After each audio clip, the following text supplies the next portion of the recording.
were able to design the system in a way that's not just new for the floral industry, but also kind of pushes, it's kind of knocking on the door of the franchise industry and saying, hey, I think there's a better way to franchise also, where these shops can be locally owned, which is a really powerful thing to have somebody be able to own their own shop and do well financially. If you have an ecosystem where there's a bunch of flower shops, each flower shop has its own dedicated owner, surely you're going to get a better result and a better customer experience. Can you elaborate a bit on what technological innovations French Florist has introduced to modernize the industry, in addition to what you already mentioned as far as the pricing point? So on the consumer front, we don't really highlight to the customers how technologically savvy we really are, but we are very tech enabled. We've developed our own proprietary operating software from the ground up. There was nothing out there that could do what we wanted it to do. And ultimately, our technology serves our ability to focus on the things that really matter. We can automate the mundane and gives us our time back to focus on the customer experience. So it is important. The technology is a really important aspect of it, even though that's not how we showcase ourselves to the customers. It enables us to focus on the real things that are important. But to more concretely, the technology that we have, it ranges. For example, on the very basic, kind of just taking the industry from an antiquated area to a modern era, we just have a better website architecture, better conversion rate optimization, better SEO practices. We rank number, very high for keywords like flower delivery, city names. So it's flower delivery Fort Myers, flower delivery DC, New York, Miami, Los Angeles, Denver, wherever our locations are. We have a great web architecture that allows us to rank for those keywords. And so when customers on a transactional level are just searching flowers near me or flower delivery near me, we are kind of tickling Google's belly, if you will. We have a great kind of data and web architecture where Google recognizes us as, having a high domain authority. And then we're constantly getting in really great reviews. We're continuously innovating on the website and building in best practices in that way. And so, I've been thinking a lot about how demanding life as an entrepreneur can be. I realized I needed to make some changes and not just quick fixes. For me, it's about focusing on 5 key pillars: sleep, diet, exercise, stress management, and adding small tools that support those habits. One of the tools that's been helping me lately is Magic Mind. In the mornings, their focus shots help me stay clear and sharp throughout the day without those energy crashes. And in the evenings, their sleep shots have made winding down so much easier. I'm finally getting deeper, more restorative sleep. After just a few days, I noticed I was more productive during the day and better rested at night. It's been a game changer for managing stress and staying focused during podcast recordings like this one. If you're ready to invest in your mental wealth, I'd highly recommend trying Magic Mind. For the first time, they've bundled their focus and sleep shots together, and you get 45% off using my exclusive link, magicmind.com/HorizonJan. That's magicmind.com/HorizonJan. Check it out and start building your mental resilience today. Just as simple as that, as following best practices has taken us pretty far. But, we've gone a lot beyond that. But that's not to be understated. The industry has been antiquated, and just literally as simple as putting in modern practices has helped us, a lot. But we've taken that and really innovated in every sector that we touch. So whether it's operations and supply chain, or on the digital marketing side, or actually once an order comes in, the operating technology behind how we do what we do. So I'll give you one example from each, going the reverse way. I'll start with the operating technology. So just to tell you, like, one piece of the software that we have is a designer walks in to do their day-to-day job, the florist who's designing the flowers. They grab an iPad. So our full designer software runs on an iPad. We partner with Apple and created an enterprise application with them. And so the designer comes in, opens their French Florist application. They have a unique username and login. So they log in. Then there's the first thing they see is the time and attendance system. So we built our own, clock in, clock out, just really simple stuff. And I'll come back to why that's important in a second. Other than you don't have to pay another third-party provider for this basic stuff, right? But once they clock in, all of the orders are there digitally for the day. They can tap into the order and they see the recipe there. And then once the order is created, they put it together, they push print, and they have a little printer that prints out the card message. So no more handwriting, no more crazy papers and fax machines flying around. They tag the arrangement with the card, and then they push ready for delivery. The system requires them to take a photo, and as soon as they mark that completed, the delivery driver gets notified in the delivery driver system to come and pick up that arrangement and send it off. So it's a really seamless technology that blends all of these systems. There's the driver system, there's the design system, there's the customer service system. On the business owner level, there's reports and analytics and dashboards that understand how the business is running, and it integrates all of this stuff together. But for the designer software in particular, now that all this technology, or now that all this data is digital, what you can do from the owner perspective is understand how fast did the designer make that arrangement, how productive were they, because the time and attendance system is baked in, and you can see which arrangements they're doing each day. You can now start compensating your designers based on their performance and create a culture where you're rewarding them for the hard work in an actually meaningful way. I used to work in consulting. It didn't matter how hard I worked compared to the guy or the girl next to the right or left of me. I got paid the same. But now we're creating a system where they take ownership over their work, and if they have access to their own productivity metric, and if they're producing more results, they get compensated. And what that allows us to do is actually pay above market rates and attract better talent. And now we're creating this buzz that we're attracting, better employees, and better employees means better customer experience. So this virtuous cycle there. And then now that we have an inventory system where all of the recipes are in there, we can start to track inventory digitally. And when they mark that order complete, it deducts those raw materials from our inventory.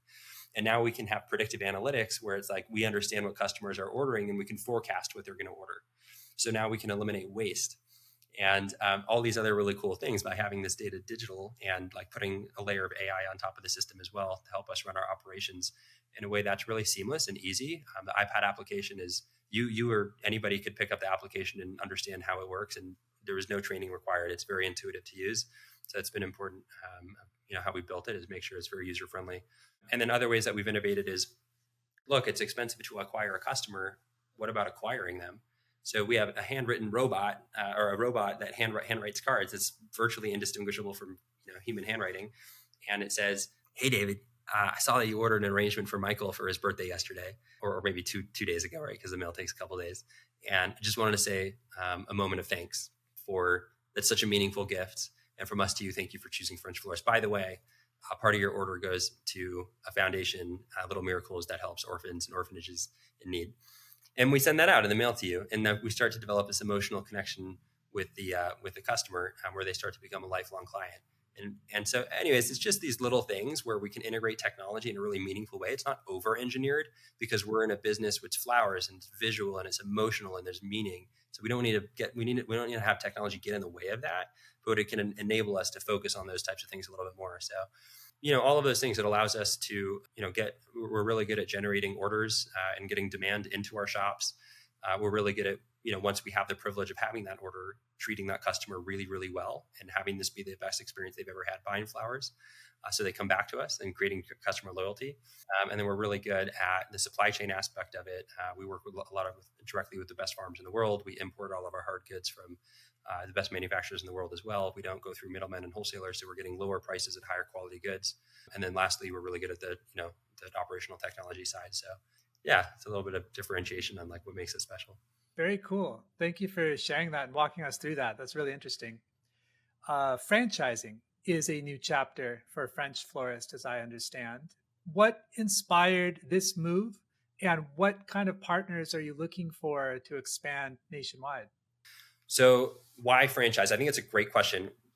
5 years ago, if you asked me about franchising, I would put up a stink face. I like Subway and whatever other brands are scaling way too quickly, opening a shop a week or whatever they were, and they're degrading quality and their owners aren't making money and happy. Seems like a crap brand. Yeah, that's what I thought of franchising. And so why did we choose franchising? There's a very specific reason why we chose it. And it has to do with providing the best customer experience possible and how that makes sense, especially in the face of other franchise systems that don't do that. I'll explain how we got to what we did. But we started, we launched all the technology and systems in our one shop in Los Angeles. That shop went from doing $1 million to $2 million to $4 million to $6 million to over $10 million this year in revenue out of one shop. So we're like, wow, this is really cool. Let's open a second shop. That second shop did over 900K in its first year. We built that one from scratch from the ground up, and it did really well. So we're like, great, we need some real validation in the system that what we have works. We built a third shop. That third shop did just shy of 1.2 million in its first year. It's in its second year now. It is on track to do between 1.7 and 1.8 million. So we're growing quickly and gaining market share in that territory. And so we've just launched a few new franchise units, and they're crushing it as well. So Like we have the system that works, and we get to a crossroads where it's like, okay, what do we do here? We can open up a ton of corporate locations, or we can take this technology that we've developed and we can license it out. It could become a tech company. There are other florists that could surely use the technology that we have. Tech companies are getting these high valuations, right? So there's a lot of money to be had there. And then there's a third option, which is franchising. And we really checked our values, everything that we learned from our time at the orphanage, right? And so like, okay, what's the decision that A, aligns with our value set, and B, there's a real opportunity here to elevate the floral industry. And which one of these paths is going to allow us to do something that aligns with our value set and that allows us to scale this thing in a way that's meaningfully going to improve the customer experience? Because it's not up to us whether we do well or not. It's really not. It's up to the customer. And so which one of these paths is going to provide the best customer experience? And when you look at franchising, we see that there's two ways of franchising. One is through building ground up units where somebody who wants to start their own business can. And there's another one that's called conversion franchising, where we take an existing flower shop and allow them to join our family, and we can help take them to the next level. We give them all of our resources to do that. And with franchising, we think, it's our opinion, that if we open up 300 corporate locations, we could put 300 managers across 300 locations, pay them an 80, 90K salary, or we could have 300 franchise locations in the best cities, and they're probably making a lot more than 80, 90K, and they own the darn thing. And they're like, talk about skin in the game. The owner is the one who's going to provide the best customer experience. We think it's a very beautiful thing that the floral industry as it is now is mom and pop owned. And we don't really want to take this like huge corporate conglomerate approach to it. We like the feeling and how special it is that these shops are mom and pop owned. And through franchising, there are good franchise systems and, to be polite, not good franchise systems that are out there. And we saw a really clear path that if we made the right decisions and set up the governance structure in the right place and got the right team members and made all of our decisions that put the florist first, put the franchise owner first, and the franchisor eats last, right? Like, let's put the contractual obligations that the franchisor has to make sure that the franchisee is successful in order for us to be successful, right? Let's create a franchise advisory council where the franchise owners have a say in, how we roll out the system as well and can be a part of it meaningfully. And so all of these really cool things where we were able to design the system in a way that's not just new for the the floral industry, but also kind of pushes this kind of knocking on the door of the franchise industry is like, hey, I think there's a better way to franchise also, where these shops can be locally owned, which is a really powerful thing to have somebody be able to own their own shop and do well financially. If you have an ecosystem where there's a bunch of flower shops and each owner has each flower shop has its own dedicated owner, surely you're going to get a better result and a better customer experience. And we kind of describe it as, the second part of your question is, who are we looking for to partner with? We kind of joke around and say that we're really good at the boring stuff. And we are. We're good at the accounting. We're good at the finance. We're good at the supply chain, the technology. Like, talk to me about that stuff. I don't need to go out and party. I can talk code all day long. But who we look to partner with are the people who are really passionate about what they do, people who are creative. And I will say, I met a lot of florists, and florists are very good people. They're very passionate. They're doing the business because they have heart and they understand the meaning behind it, behind what they do. A lot of them are not as strong on the business side of things. And if we can help them generate more business and operate their business a little bit better, and if they can do the magic of running the flower shop, probably the more important part of having that almost obsessive customer experience focus and being the creative and being the passion and being the face of their shop, we think that that's going to be a really fruitful partnership. So, we don't need people to be really strong in finance and really strong at accounting and supply chain like that. That's what we're good at. What we're looking for are the people that are in the business for the right reason, that want to do well financially. And our shops do well financially, but we want to make sure we're partnering with people that there's something beyond the money. So when we talk to people, we always say like, okay, great. Maybe you own a French florist. Maybe you own two French florists. Maybe you're making, $400,000 or $500,000, $600,000 a year in profit take home. Like, then what? Like, then what are you going to do? And like, those are the important answers on what we get at. So there's no guarantees in any small business. In franchising, we've made a lot of the mistakes, and so the risks statistically are a lot lower to join a franchise system as opposed to building a business from scratch. But that being said, the franchise, there's no guarantees. So I don't mean to make financial promises, but I do want to know, if a franchise owner is very, very successful, like, what more, like after you have everything that you could possibly want materially, like what else is there? And so we're looking for other people that have a why and that have a purpose. And, I don't even care if the answer is I want to go and have a bunch of fun in my life, because who's to say that's not a great answer? It's not for me to say that, but I just want there to be something else beyond like, something on the surface of just being doing it for money. And ultimately everything goes back to like, we want these answers because we want folks that are passionate about a customer experience. And if somebody's going to be making decisions to nickel and dime their customers, it's not the system that we want, right? Well, FrenchFlorist.com is the website. Is there anywhere else that you'd like to point people to follow along with what you're doing? If you're interested in the franchising side, FrenchFloristFranchise.com, whether it's an existing flower shop that is looking to take your shop to the next level, or if you're in business for yourself, wanting to change industries, if you're working a corporate job and want to, take the leap to owning your own business and be in business for yourself, but not by yourself.